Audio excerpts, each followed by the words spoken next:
Welcome back, ladies and gentlemen, to the latest edition of the Woke Bros. Of course, I'm your co-host, Big Waz, aka Wazny Lambre. Nando Vila is out this week, but we are joined by a very, very special guest. He's the returning guest. He's a professor of Africana Studies at Morgan State University. He is the author of The Myth and Propaganda of Black Buying Power, and the second edition is on its way. Dr. Jared Ball, thank you for coming back to the show, brother. It's a pleasure. Thank you for having me. Of course. And it's here. It's here. The second edition is here. Oh, so it's here. So we're going to have the link ready for you guys, fired absolutely. up. Y'all can cop that immediately. Yep. Really exciting stuff, Dr. Ball. As I told you last night, Black Power media is a big part of my media diet. And so I'm constantly consuming what you guys are putting out, right? I love some of the stuff you guys are doing with Earn Your Liberation. Just the idea that you guys are debunking this. So just to bring it back for the listeners of the show, because a lot of people are Black, but a lot of people aren't, right? And if you're Black, you've heard people talk about buying power, this concept of buying power, this concept that Black people have not elevated themselves to the level of the Jews or to the level of the Chinese people more recently, to the level of all these other groups, because we don't practice unity with our money, right? It's this concept that the Jews, the circulation of the Jewish dollar takes 35 days to leave the Jewish community, whatever that even means. Whereas the Black dollar, it's like no time at all, and we're squandering our buying power. To me, this becomes even more ultra relevant because I think the NBA, what I cover for my main job, Dr. Ball, is at this very interesting intersection of Jewish elites and really prominent Black people, and that weird tension that often plays itself out in the culture. And I remember during the NBA bubble, I remember they allowed the players to put messages on their jerseys. They could change their names from jersey. And I remember Andre Iguodala, I think he was in Miami at this time. He might have still been with Golden State. What he decided to put on his the back of his jersey was group economics. This idea to me, again, that just means do what the Jewish people do. They're always buying with each other. They're frugal. They're this, they're that. They're everything that Black people are not. And my main problem with this sort of ideology, because that's kind of what it is at this point. It's an ideology. It's this idea, and I think you guys talk about it a lot on Black Power Media, that Black people are the problem. It's not the system. We're not going to critique the system. The system is perfectly fine. It's that Black people aren't using the system to their benefit enough. And I think a lot of that comes through within this concept of a Black buying power and what Black people could do with all this buying power they have. And we're just squandering it, Dr. Ball. And I do want to ask you, so I can finally shut the hell up, what made you want to write the first book in the first place? Well, the short answer is because of what you just described, that so much of the conversation centers around the anti-history and the unrealities involved in so much of what you were just talking about there. And everywhere I would be, from the most radical grassroots and very Black nationalists and variations of radical isms on the left, to more conservative spaces, certainly. That's where it's going to be at the most. Well, but that's not the truth, though. That's actually not the case, though. The myth of buying, the buying power mythology runs the Black political gamut. Wow. So, and that's part of why I wanted to look into it, because I was wondering, how is it that so many people from so many different perspectives can all be pointing to this claim? And I began to notice that none of them had any sources or data to support it. In fact, all the data and the research supports the opposite, because all the data is very clear. And that's why, in terms of the second edition, I'm very happy that Professor Derek Hamilton wrote a short preface, because someone coming from not quite my space in terms of left radical politics, but somebody who's certainly a national leader in terms of the issues of race, class, and economics, someone who has been at the highest of heights working with presidential administrations on their economic advisory teams, to being the Henry Cohen Professor of Economics at the New School in New York. I mean, this is a big name. Yeah. So for him to basically say, importantly for me, selfishly, Jared is right. and then you know, like, and then to encourage people to check out the deeper meaning of the work, sort of is why I was doing it. So and one of the reasons I think that he was willing to publicly associate himself with my work was that he recognized that this mythology does pervade across the political spectrum. So historically, everybody from, you know, one of the few, my joke has been that one of the few things Du Bois and Garvey did agree on was they both misunderstood the mythology around buying power. Malcolm X, Dr. King, to variations and varying degrees at varying times, bought into it. The Nation of Islam, the NAACP, the Urban League, Black capitalists, including the people that we lampoon a little bit, like on Earn Your Leisure and $1 Million Worth of Game and all these other famous podcasts, they parrot the same mythology. And if anyone notices, as I started to, and that's why I wanted to write the first edition, was to that again, there are either no sources cited for the claim, or the source that is cited is down to one dominant source, and by now 3 sources, so to speak, sort of dominate the landscape in terms of promoting the mythology. But all of them use the same flawed methodology. All of them are inaccurate, and all of them misrepresent the reality, which is just simply that buying power is not a measurement of the actual economic condition of a community. It's a measurement of what marketers and advertisers hope to be able to capture in terms of ad revenue.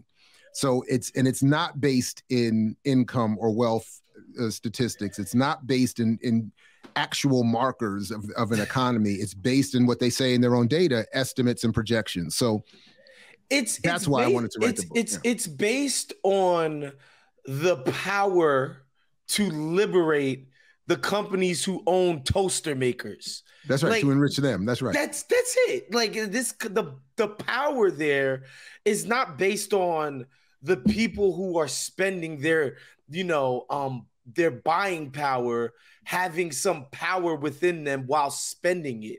It's about the power accrued from the people to the people who are enriched by the money that we ultimately have to spend, right? That's the crux of it to me. But I do want to talk about these sources, because I think that's the most interesting part. It's like there are these sources and who the sources are actually doing their studies for. The studies are for marketers. Are for people who are selling things. The studies don't exist to be like, hey, Black people, hey, Latin people, hey, Asian people, here's the power of your dollar. The studies are born of a need to educate marketers on where they can better place their resources to capture more of an audience or more consumers. So please talk about these studies, Dr. Ball. So, and we can come back to some of the details in terms of this, but I want to highlight this point before I speak specifically about the sources, that the mythology works to negatively impact how we understand how the economy works and everybody's role in the economy. And that's how it's in part how we end up with so much confusion around, well, Black people should do what Jews do. And there's confusion around what Jews have done. So there's all kinds of confusion around all of that, and it's based on a series of mythologies. I'm really just pointing to one aspect of this problem, which is really a subset itself of a broader Black capitalist illogic. Yeah. But specifically, it's these reports really they initially, and I traced some of this history in the first edition, but or both editions, but the in the book, but they essentially come out of an arrangement between the political and economic elite around the turn of the 20th century. And the goal was to make sure that they could pay working people enough to buy the products that they're producing, but not enough that they wouldn't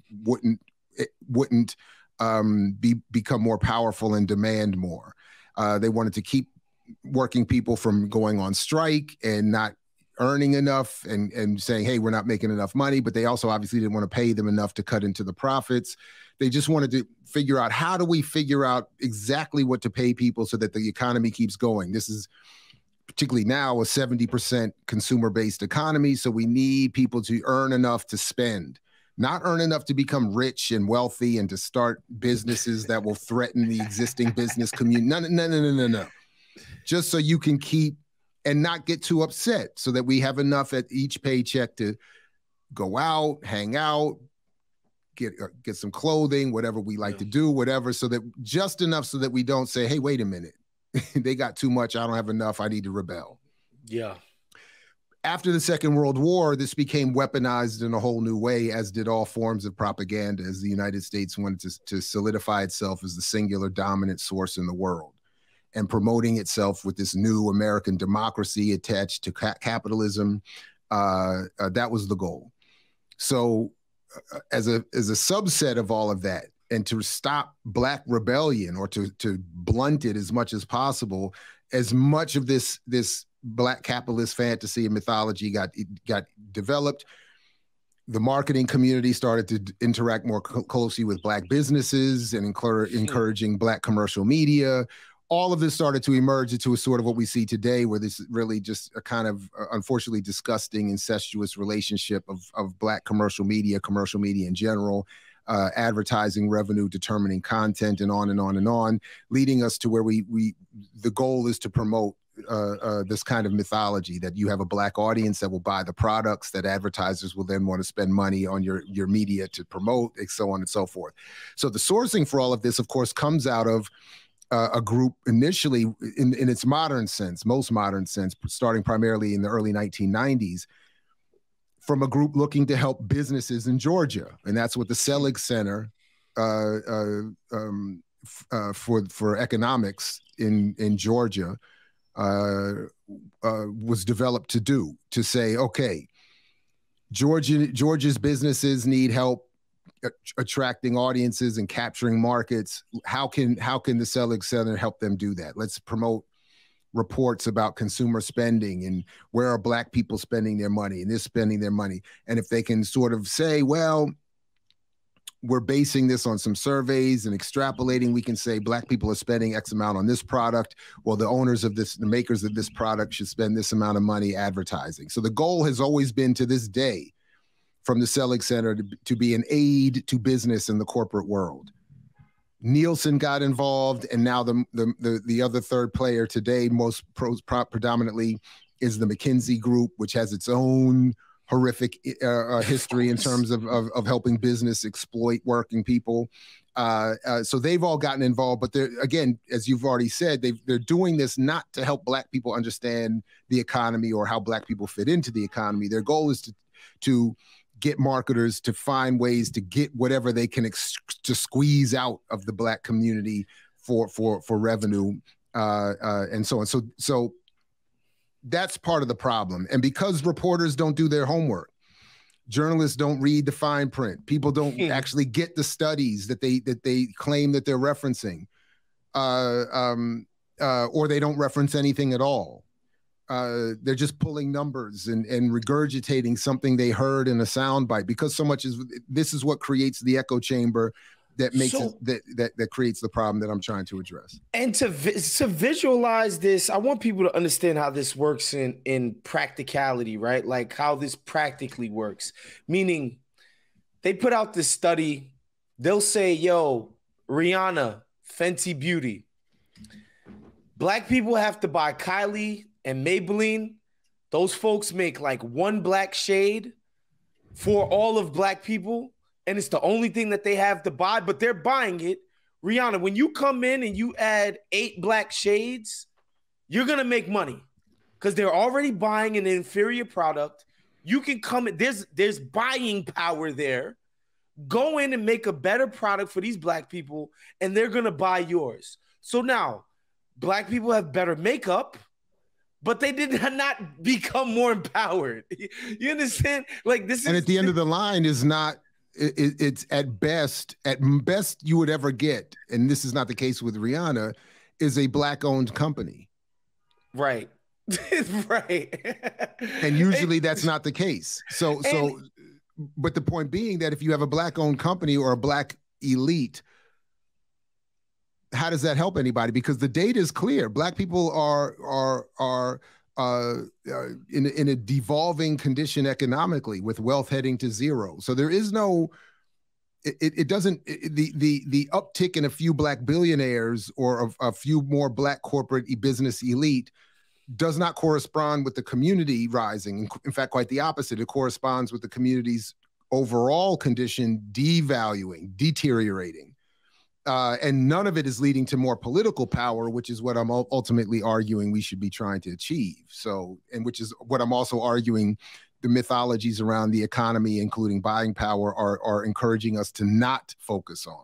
Exactly. And you know, at the end point again, I didn't even know that Rihanna's company was not backed by some, you know, I've never really done the homework on that, but just knowing what I know about certain black companies, like say, and listeners have heard me say this, Rock Nation, they don't pay nobody.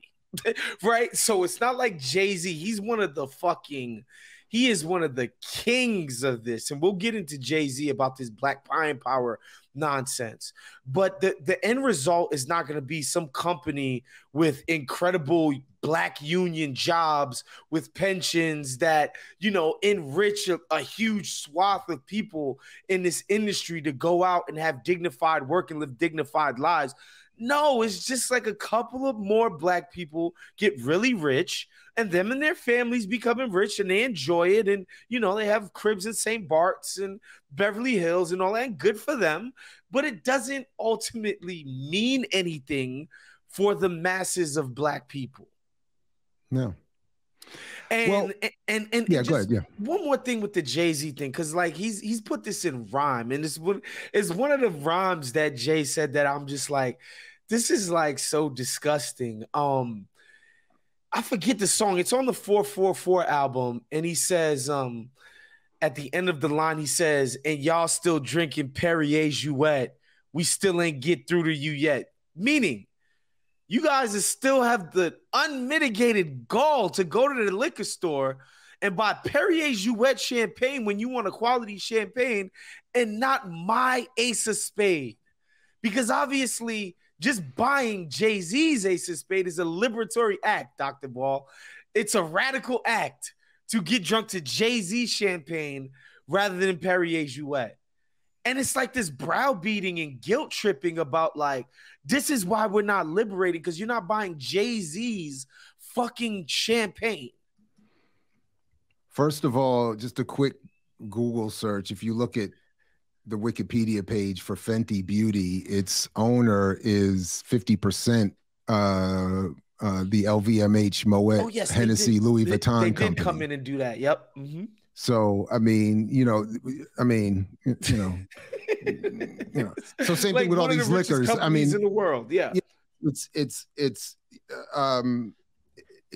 marketing that ultimately does nothing different than has always been the case, where black image and popularity and blackness itself is marketed as cool, as what is hot and fresh, but it's ultimately a front for the same white business and existing corporate capitalist extractive colonial setup. So Jay-Z, look, I mean, he's and I added a little bit more in this second edition, but Jay-Z figures, I mean, he's been my biggest contradiction up until the Black Album, at least.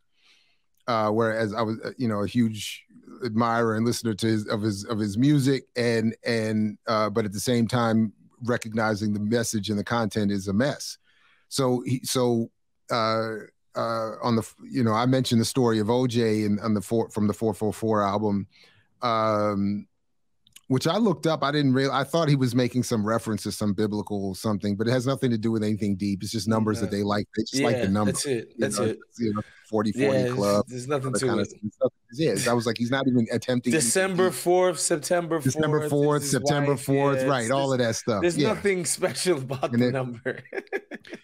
So I did, but he has always been a promoter of entrepreneurialism and Black capitalism, and this idea that there is a hustle to be made and taken advantage of, but the rest of us are just slow. So whether, when he was, I was drinking Cristal when you thought it was beer. I was rocking platinum when you thought it was silver. Like all this kind of stuff. It's like, yeah, we get it. You the man.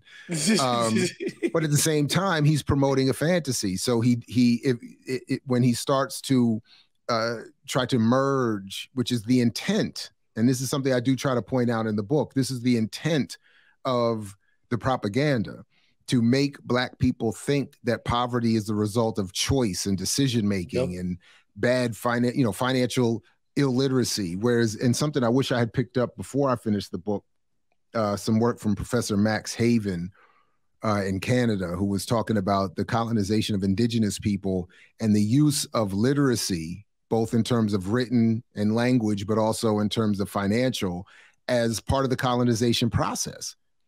So I've for years been talking about how financial literacy is a euphemism for, defending capitalism and helping you misunderstand the economy. But I really do like it better to think that financial literacy is a euphemism for colonial expansion and conquering. It's meant to, in the same way you conquer someone and make them learn your language, is a way of totally collapsing their worldview. Language is a symbolic representation of a culture and a worldview. So if you can impose literacy of your worldview as a standard for civilized and advancement, yes, it legitimizes it in and the same thing happens now. You're indoctrinating, essentially, when you say, and the same I'm teaching you, I'm making you literate in this fucking capitalistic system. It's like, oh no, it's a way of, you don't even question its legitimacy. It's like, no, it's something I need to learn. And the point being, though, that it's not. It becoming literate in capitalism is to be illiterate in an understanding of the economy, how it works, and how it's exploiting someone. So in other words, it's not an so the only real way, again, so I've tried to joke that the only way to be truly financially literate is to understand that capitalism must be destroyed, to teach people what is popularly known as financial literacy, which is to make people function properly within capitalism. It also promotes the idea that capitalism can work for you, that it can solve your economic problems when in fact it creates them. And that's the hustle here. So instead of being critical of the system and explaining how it works, we are constantly being told that no, you are just not understanding how it works and taking advantage properly of all this opportunity. Yes, and what's important there is, like, you're not understanding how to exploit people yet. What's left unsaid is that if everybody became sentient capitalists, there would still be people who got exploited.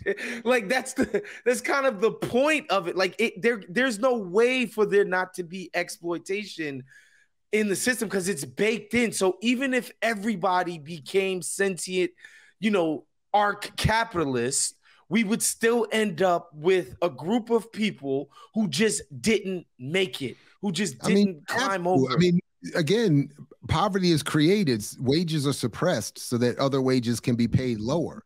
So if they're always telling particularly Black people, start a business. Well, if everybody starts a business, who's going to work? Who's going to work? That's the easiest. Like, even with, one of these things is like real estate. Well, guys, you can only live in one fucking location for real.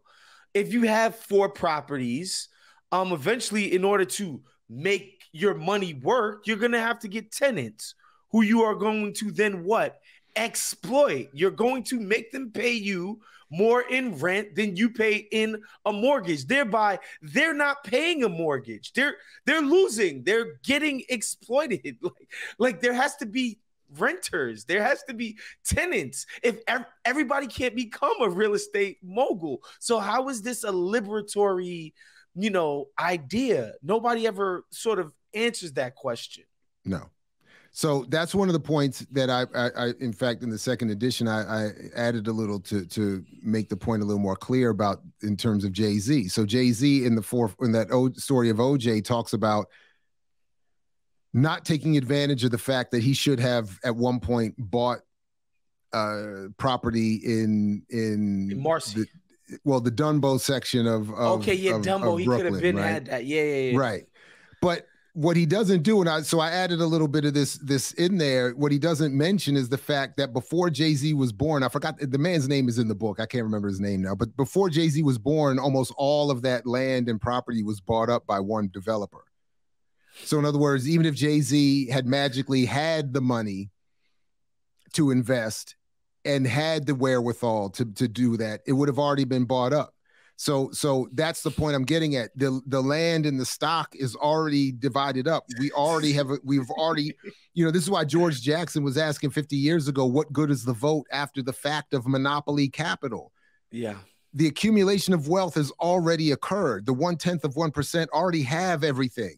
So this idea that poor people en masse, now obviously a handful can do this and that, but this idea that poor people en masse are going to flip houses out of their poverty and buy real, invest in art and, like Jay-Z suggests and take a blockchain class in Marcy Projects, like he set them up with, to get out of poverty. This is nonsense.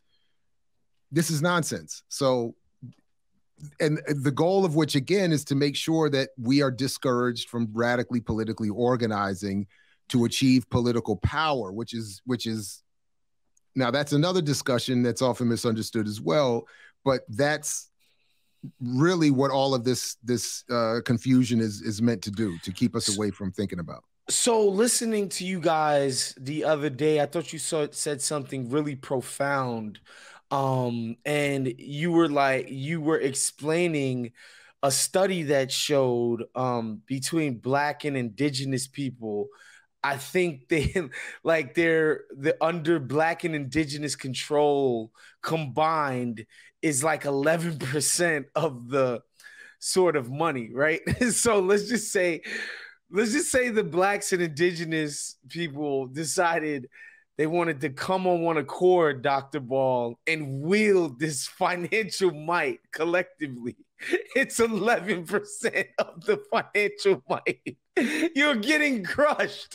Like this, that is the most, that was, I don't want to say it was a eureka moment, but it was just such a even if we took this thing to its logical endpoint, where we picked up our baseball bat, right?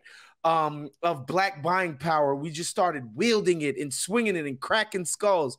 Like, we would just get massacred with an Uzi machine gun of wealth from the other side. I mean, I forgot I remember what you're talking about. I don't remember the exact numbers, but I've already showed up in just in terms of the claim of buying power. At its height, Black people only had, I think, 8% of the nation's buying power. So even if you're going to use that as a measurement and talk about what can be done, it doesn't. And I also I know I mentioned a little bit in the book about if the collective strength of the deposits in all of the so-called people of color banks, that if you combine somewhat similar to what you're saying, what you were talking about, which the specifics of which I don't remember at this moment, but if you collapse into one bank all of the Black-owned, Asian-owned, Latino-owned banks and put them into one bank, it would still not be, it wouldn't even have the deposits of just one of the top 10, I think, or top 5. I forgot the exact biggest banks. So in other words, again, the accumulation of wealth is so far out of whack. There is not any pooling of resources that's going to close the gap. There is no, we can do better and be smarter with our money and our businesses. If my other favorite statistic that I learned in the last couple of years is that if from 1992 to 2012, Black people created over 2 million businesses and lost the amount of capture of the national revenue spent on sales in a given year down from like 1% to like 0.3% or something like that. In other words, even creating more businesses, they're not they're not able to compete with existing businesses, and they're capturing less of all that is spent on business than before. So well, and I think that's something you talk about. It's this the reason why this can't be the route is you create a successful small business and you want to scale it. You have to go then get funding and resources from who? Who do you think you're going to get this investment from in order to scale it? So you're going to get the money, you're going to get the capital from the capital class, the rulers of our existence. They're not some liberatory bunch. No. Right. And that's why I want to pivot what you're saying to this concept of this being a distraction away from achieving some level of collective political power. Because, and I get it, unions aren't the be all and end all, but in conjunction with, I don't know, the things that turned white people into the greatest middle class of mankind ever, government funding. I mean, like in conjunction with those things, which would essentially be a sort of wealth transfer. Like these people got their loans in Levittown, Long Island, subsidized by the government. The government handed them wealth. They subsidized these cribs so that they could afford them in Levittown. They told niggas they couldn't move in. Like, no, you got to go live in Roosevelt. You got to go live in all these other places on Long Island. You're not going to live in nice Levittown. Wealth was accrued. So there's like steady wages, right? Healthcare, all of that thing. You can't go bankrupt from getting sick or something like that. But it's also the government, the richest entity in the world, investing and transferring our fucking wealth onto us. Like, I feel like a lot of Black people think that government funding has cooties, whereas somehow it doesn't have cooties when we subsidize Tesla. It doesn't have cooties when we invent a fucking white middle class out of whole cloth. It doesn't have cooties when that happens. But if a Black person takes a government dollar, it's somehow disgusting. And I think that's what perpetuates this myth that like we somehow already have all the money we need as a Black people, and we just have to point the money weapon in the right direction. So I just happened to have started reading an older book recently called Selling Free Enterprise. And the point of the book, like several others that I've talked about, is that the conclusions you're talking about people having reached in terms of we can't be, government is bad and we got to do business and we got to, bootstrap and work hard and all. That's propaganda developed intentionally over the last 50, 60, 100 years. So by the business community, because of to respond to what you were talking about in the 20s, 30s, 40s, and even into the 50s, unionization was huge. The labor movement was powerful. A lot of people were joining the Socialist and Communist Party. A lot of people were doing all kinds of things. So part of the beauty of this really evil plan is that people over generations don't even see it happening. And that's why I can always quote Marshall McLuhan's line that we don't know who discovered water, but we know it was not the fish, because an all-pervasive environment is always beyond perception. Over time, the messaging through education and media and news and all kinds of surreptitious means was developed. The messaging was developed to change people to get them to look away, to say, no, unions are not good. They're going to be, they're going to, you know, take away your this and your whatever. They're going to make your jobs leave the country. You know, you don't want the government to be involved. You want to, you know, businesses are good, corporations are good, unions are just lazy. They make workers lazy, all this kind of, you know, all this kind of stuff. And then you come with some targeted assassination, imprisonment, exile, red baiting and black jacketing and all of this stuff. And you have, what you end up with is what we have today, a population struggling to break free from it, but still largely captured by this idea that we don't really need a revolution. We don't really need that much change. We just need ourselves to be better. Or we need that group to stop doing something to, you know, in other words, you know, we need the immigrants to stop taking our jobs. We need the whatever blame is being assessed away from the actual owners of the economy. And it's been remarkable. I mean, you could put stuff in movies, a little line here in a comic book, a little line here. I mean, just over time, and people will start to slowly, you know, get to the point where, again, you know, speaking of all of that, we think that, you know, Wakanda is some sort of revolutionary, you know.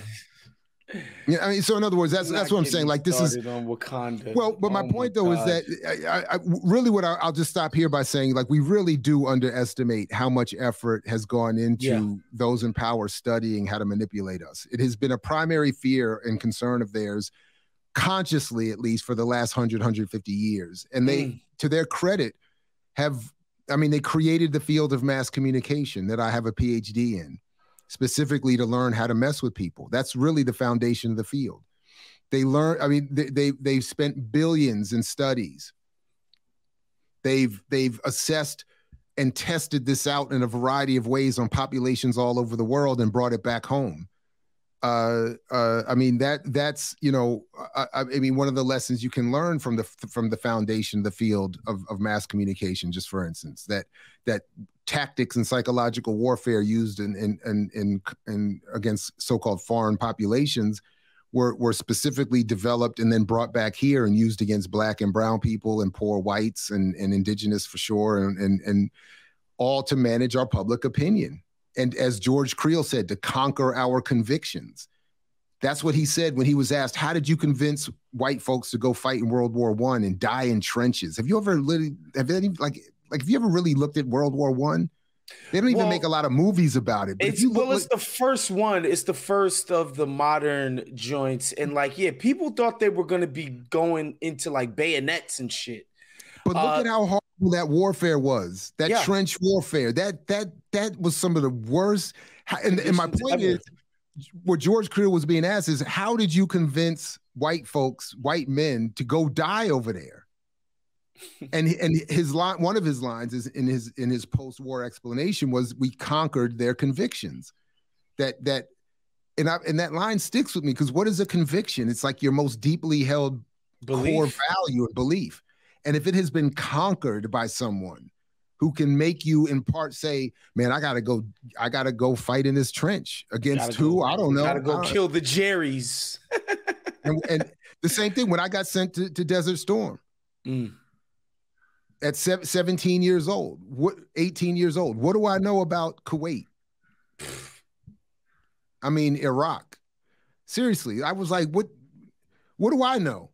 But here I go. Bruh, let me tell you something, Dr. Ball. Like, I'm actually here in Brooklyn right now. And like, I think about the people that I grew up with in places like East Flatbush, or Crown Heights even. What do those people know about Hasidic Jews who live up the block? Okay. Well, here's what they know. But this is actually a very important point. And this speaks, you know, personally, and I've dealt with this on my show, and I, you know, we can go into all this. Well, just so the people at home know, although Dr. Ball does appear to be a black man. He is half chosen person. Well, you know, let me tell you. So I was going to get into that. So I was going to, and it's funny you say that because I literally almost once a year in my own classrooms watch students debate what they think I am, and it's funny. I'll just sit back. And they will sometimes really get into it, like because and really, and what's deep about it, I know this is what's deep about it is that because of my ambiguity, people will read into me, they project into me onto me their own. So usually I'll hear somebody say, "No, he's black because he looks like my father, or he looks like my uncle." So they're thinking about their own family. So of course I would have to be black because they're black. And then other people whose blackness may not look anything like mine, they're like, nah, nobody in my family looks like that. He ain't black. He's whatever. He's something else. He is some other. But anyway, but yeah. So and shout out to Brooklyn. My mother was raised in Fort Greene back when Brooklyn had horse-drawn carriages and no paved roads in the 30s and 40s. That's the Brooklyn she remembers. Wow. But yeah, her side, my mother's family are Jews. My father's black, and there's a book coming out by two former Wall Street Journal journalists who now teach at Yale, where I'm not sure how much it will be in there, but part of my own story I think is going to appear in their argument because part of that is to say that if you track. Even if you use my own family anecdotally, but economists will often point to the Second World War and the aftermath as the true change in the whatever economic comparison and parallel there was between black and Jews at that time. So contrary to some popular mythology and you know, conservative theories, not all Jews are always rich. Not all Jews are involved in the power structure. Not all Jews are involved in ownership. So I used to joke that I was born to the last Jew that didn't own anything because we'd never had anything. We didn't, you know, never. We were disavowed and kicked out of all the meetings. You know, the world ruling, like, you know, maybe my mother, you know, she betrayed the race when she got with my black father. But anyway, but the real point is that because Jews were given access to the GI Bill and VA home loans at rates black people were not, that's where the paths diverged. So both my Jewish uncle and black father fought in World War II. But my uncle got the VA benefits that allowed him eventually to, and I think this is great, move from being a bootleg liquor runner for Meyer Lansky in the Jewish mafia to coming back from World War II as a war hero and buying property that would eventually sell for, after his death, more than $500,000. I think they bought this place in Long Island for, I don't know, $30,000, $15,000, and then it sold for $500,000. My father, a very different story, ends up in DC with a very different economic condition. Not the worst, but certainly not the same, and certainly not with property values like that. In part because black people didn't get the same access. So my point really is that if you look at what Jews did in this country, they did what a group of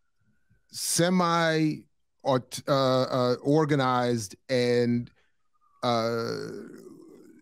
culturally and politically and even geographically intact people who could access a whiteness and a white supremacy, not quite like Gentiles. Let's not forget Jews and Gentiles still to this day don't get along. And the only, you know, let's just, you know, and I did lose a bet with my mother years ago where I bet her that a Jew would be president before a black man, and I lost that bet. And to this day, there's still been no Jew president.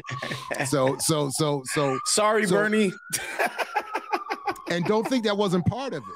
Oh my God. He even didn't want to acknowledge it, but don't think that wasn't part of it. There was a good amount of people, even some good white folks, that were like, I ain't voting for no Jew. Whenever they're calling a white person loud, you know they're Jewish. Oh, he's always yelling. Oh, he talks with his hands. That's interesting. He talks with his hands. Talking about a Jewish person. It's cold, but we know what the fuck that means, man. Yeah. So really, I'm taking too long to get here, but really what I'm trying to get to is that Jews have been able to access levels of access that Black people have not gotten and cannot get. So people don't really understand what Jews have and have not been able to do and are not able to do. But also, in trying to make these comparisons, don't seem to want to, at the same time, acknowledge the particularity of Black experience, but then want to also say, well, Black people should still be able to do what other people did.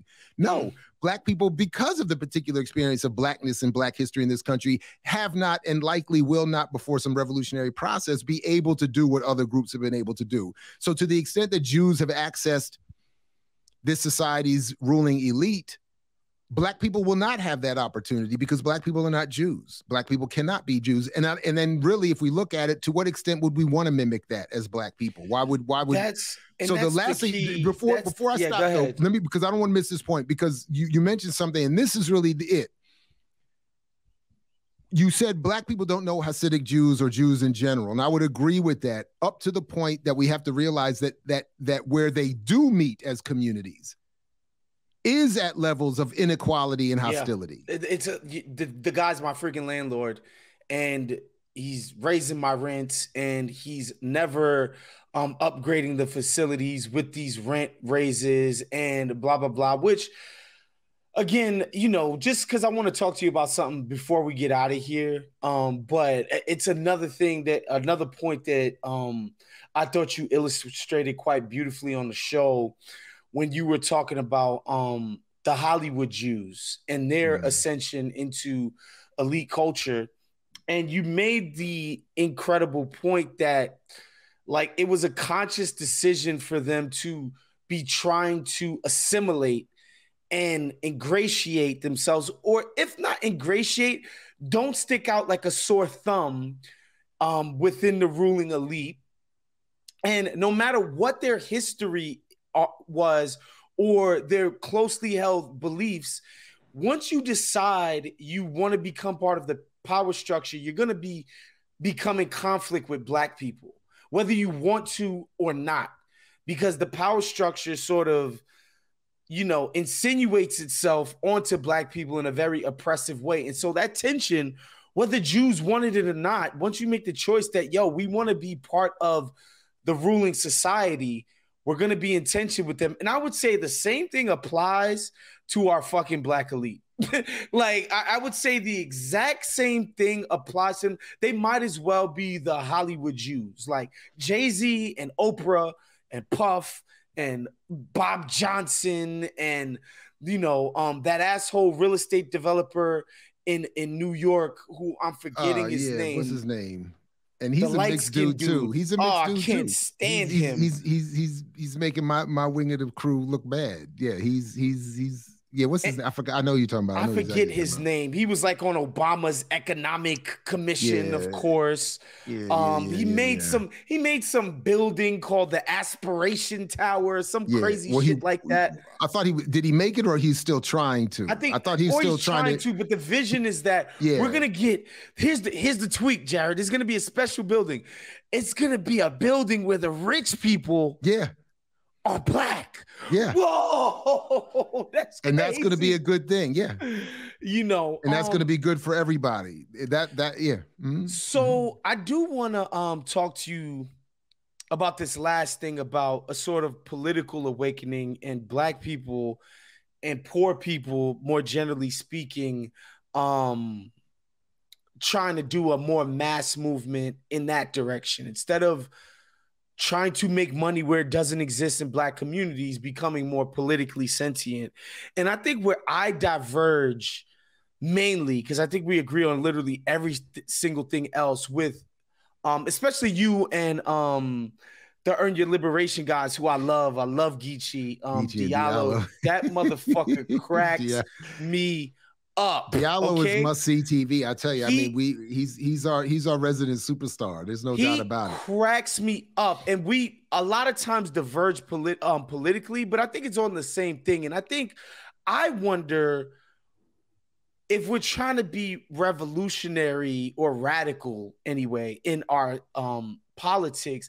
I really wonder how we could do it in a race-based way, because I watch racial elites, especially in the political realm, who have cropped up over the last 50 years. And to me, and maybe I'm wrong about this, Dr. Bowling, you could tell me I'm wrong and you could tell me there's a vision for it. And that's why I'm asking you. But I think the racialization of Black politics have just made the differences in Black elite and Black poor bigger, meaning the benefits of that racial politics accrue at the top, right? People don't realize this, but like the difference between the top Blacks and the bottom Blacks is higher within Blacks than it is within whites. And well, the data I've seen says doesn't quite say that. It says the differences are the same across all racial groups. That there's a top 10% across the board that, relative to its own community, has the same amount of the wealth within that community. Sure, but the bigger gap would be between the Black elite and the rest of the Black community, between the white elite and the rest of the white community. But there is, unless I misunderstood you, but there's sort of a consistent 10% elite across the top of all racial groups that have the majority of the wealth within that community. But anyway, go ahead. Let me let you finish. I appreciate that interjection. And I think that these race-based achievements always accrue to the people who are more proximate to power, right? Meaning, affirmative action at Harvard is not going to happen for poor Black Americans in Mississippi. That's never, ever going to be the case, right? But this is the shit that they're going to push, that Joy-Ann Reid is going to push on MSNBC. You know what I mean? And I think the sort of race-focused politics, I feel like it's doomed to achieve those ends no matter what. Tell me why I'm wrong about that. So I wouldn't say you're wrong. So the way I've come to try to argue it myself is that and without going too much into the personal biases, I mean, the fact that I'm race first, I think it shouldn't mean, if anyone's race first, shouldn't mean that they're race only. Sure. And to not focus on class, or to not have a class analysis is totally inappropriate to anybody trying to have real thoughts about freedom and equality. So ultimately, I'm with you that at a certain level, even the hardest core nationalists of any background would have to, I think, come to acknowledge that for their own best interests, they're going to have some working class solidarity. There's going to have to be some class consciousness and solidarity with others to achieve what you want. Because ultimately, at the end of the day, we're all, I know it's cliche, but the world is connected. Labor, I mean, Marx was right in saying that the workers of the world must unite. We have nothing to lose but our chains, because what we are not paid here impacts how other people are paid over there. How they're paid over there impacts how we're not paid over here. So ultimately, that has to be the case. So we can all retreat to our preferred races and nationalities and religious groups. And I'm not, whatever people want to do with that is fine with me, as long as there's a class consciousness and an internationalism in the politics. I think we'll be all right. I don't need for us to all be friends. I don't need for us to like each other or even want to live around each other. But we do all have to make sure that we are equally benefiting from the wealth we are all creating. And all of us are creating that wealth. Every time you buy a stick of gum, pay your taxes, go to a movie, buy that $15 latte, pay a bill, you are performing what is supposed to be your function in this consumer-based economy. So why are we constantly treated as being irresponsible when we go shopping? Either if you don't go shopping, then there's nobody, the workers at the store don't have a job, the people making the clothes don't have a job. Now, if we want to reverse engineer the economic system in society and then reverse engineer the value of consumer and redistribute the wealth and develop it differently in some other way, great. But as it's currently set up, consumption is essential, so it should be rewarded by the wealth that it helps generate being properly redistributed. So that we don't have the kind of inequality that we have now. We do not need, in terms of sports, we don't need owners. We don't need executive administrators at the extent that we have them. We don't need league commissioners, to, at least not with the salaries that they have. What we need is a redistribution of the wealth that all of us participate in, whether we consume just watching or whether we get because I saw Jordan play, I went and bought a basketball and went out to a court. That's consumption. I went out and bought new shoes and new shorts and a new t-shirt and put my tongue out and did all that stuff thinking I was going to, that was me consuming a media product, following my role, buying the products that were then advertised during the commercials, and then reciprocating by promoting the league indirectly and the sport indirectly by going out in the field and playing with my friends and doing all this other stuff. So why then should me and any other kid poorer than me at some local whatever, all the kids I know playing out there in Brooklyn in some park somewhere, why aren't they more well rewarded by having their homes and their neighborhoods and their communities refurbished and having look at all that wealth that's coming out of their indirect support for an NBA league. If you don't go out and play as a kid on the court, what did we all do? First of all, my generation, the first thing we did, we said we saw Dr. J on TV and we went outside.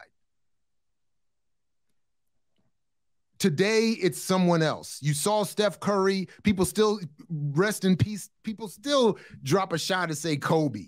Yes. So we are taking their product back home and then by emulating it, promoting the product back again. Because what do we do after that? I got to go watch Kobe play again to see what he's going to do tomorrow. I got to go see Steph Curry play again. I got to go see LeBron play again to see what they're going to do so I can emulate it. And what do they? So anyway, my point is we're all participating. And yet only a handful of people get all the wealth from it. And then when we go buy the basketball and the headband and the jersey, we get told we're being irresponsible.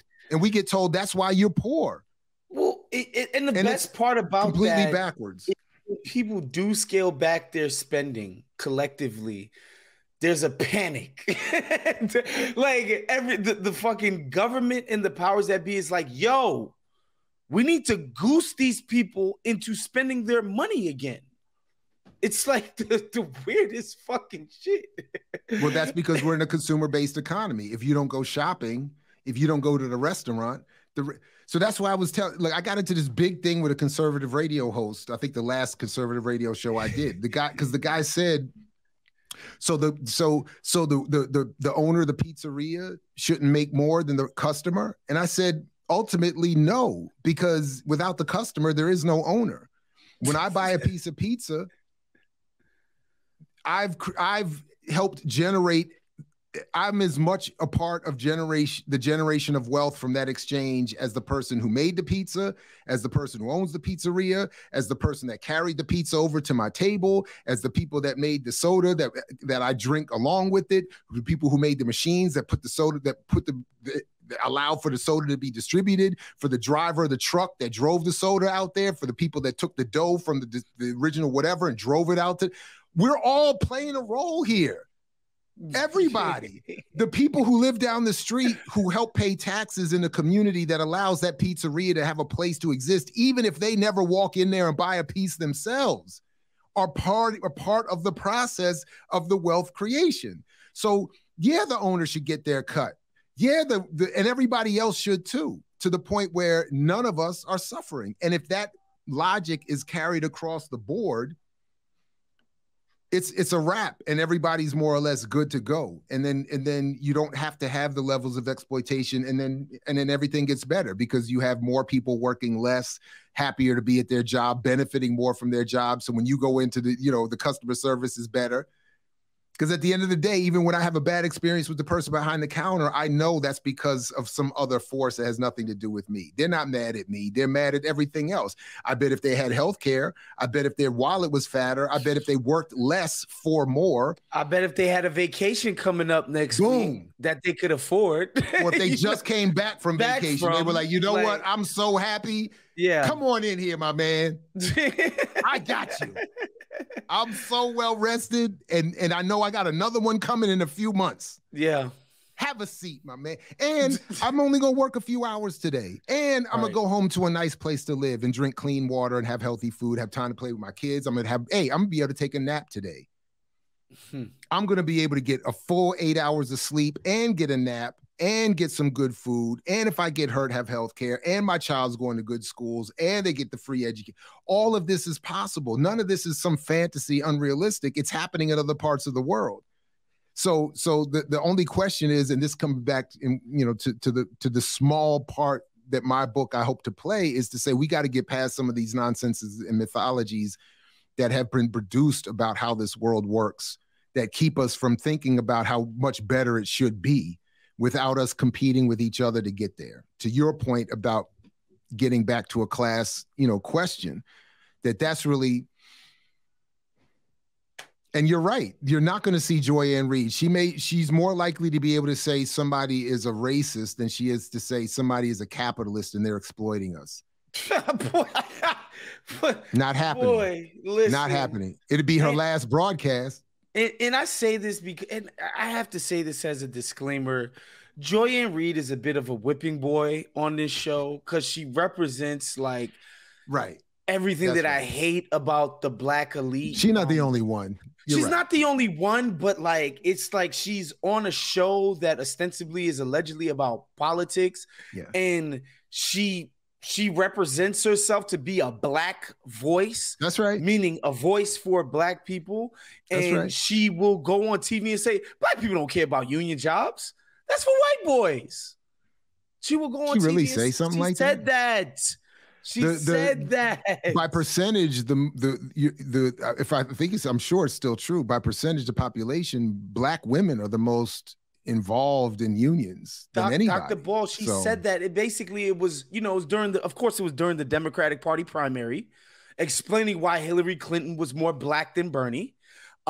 Essentially this is what that statement was said in service of proving to people that Hillary had more qualifications to speak for or do for Black people than Bernie Sanders, because Bernie Sanders is focused on unionization and Black people don't give a fuck about unions.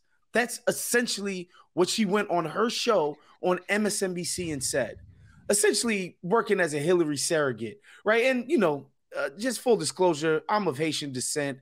Like the Clintons in Haiti, that's a whole I have my own just problems with them. And then you just go with this chick because she's got hot sauce in her bag, and it's just wholly ridiculous. And I just think in the culture, man, the most prominent Black people seem to be always doing the worst for Black people, and people like LeBron, I think he's like a sort of special sort of case in the sense that I think he legitimately wants to do nice things for the people from his community who are mostly Black. And as somebody who grew up homeless, living on people's couches, he has a healthy appreciation and understanding for it. But, I remember during that unionization drive in Bessemer, Alabama, and, it's like a really fucking Black Amazon warehouse, right? A lot of Black women. And I was just saying, I remember thinking to myself, man, wouldn't that be fucking cool if the NBA Players Association, a union, went out and sort of supported these people and publicly, forget financially, publicly championed what they were trying to do. And then I remember, I'm like, yo, LeBron James is a fucking producer. He might want to sell something to Amazon Prime to make a show. He can't publicly be going against Jeff Bezos. That's not a thing this guy can do. And again, even somebody like LeBron or Colin Kaepernick, athletes who I think they want to do the right thing, I think they just bump up against their own interests all the time. Well, and I know we're about to wrap, so I'll just keep it short here. I think that you're right. But I think that what is also at issue is that these athletes they're not coming out of politically organized movements and spaces. They're not, in many cases, politically educated in the way that seasoned activist organizers and students of revolution are. So while, they've been, being student athletes and athletes most of their lives, to expect that they would have the analysis and the depth of understanding of those who have spent that same amount of time while that they were in practice, studying, reading, building in organizations, practicing the art and skill of organizing. That's a different animal. That's different. So I don't think it's fair to expect them to have the most evolved political analysis, and any more than it would be fair to expect someone who has spent the bulk of their adult life and youth in libraries or meetings or organizational spaces or universities to be as good as they are at the sports. Like you can't, understanding history, race, class, and economics takes as much effort as it does to develop a good jump shot and to throw a ball with accuracy, skill, and distance. All of it requires, so we shouldn't disrespect any of these endeavors by saying that, because I'm smart over here, I'll be good over there, or because I'm good over there, I'll get that over there. So yeah. But yes, I agree that they come up with their own, they with their own contradictions and their own biases, but also they're not being taught. They're not being supported. I mean, they're being taught, organized radicalism. They're being taught by Bob Iger and well, yeah, that's what I'm saying. Not by organized radicalism. That's what I was saying. That's right. That's who they're being taught by. But yet, Dr. Ball, man, I really want to thank you again for coming on the show. Obviously, I really enjoyed the discussion. I love what you guys do at Black Power Media. Make sure y'all go subscribe on YouTube to what those brothers and sisters are doing over there. And again, the book, we're going to have the link in the podcast description as well as on the YouTube feed. The Myth and Propaganda of Black Buying Power, the second edition, is out now. It's out now. And people can go to imixwhatilike.org and get all that they need. And if this comes out in time, come through July 1st. You're all invited to the virtual book launch. We're going to have Saturday, July 1st.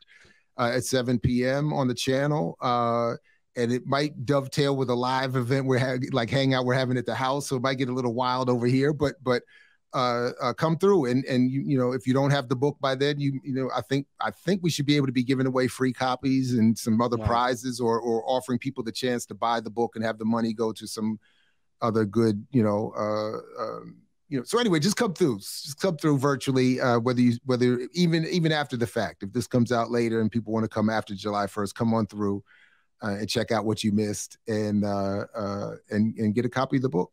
And thank you very much. I appreciate you. Of course. That's our show for today. Make sure you become a Patreon at patreon.com/CountTheDings. That's how we're able to produce all of this wonderful content for you guys. We'll see you guys next week. Peace.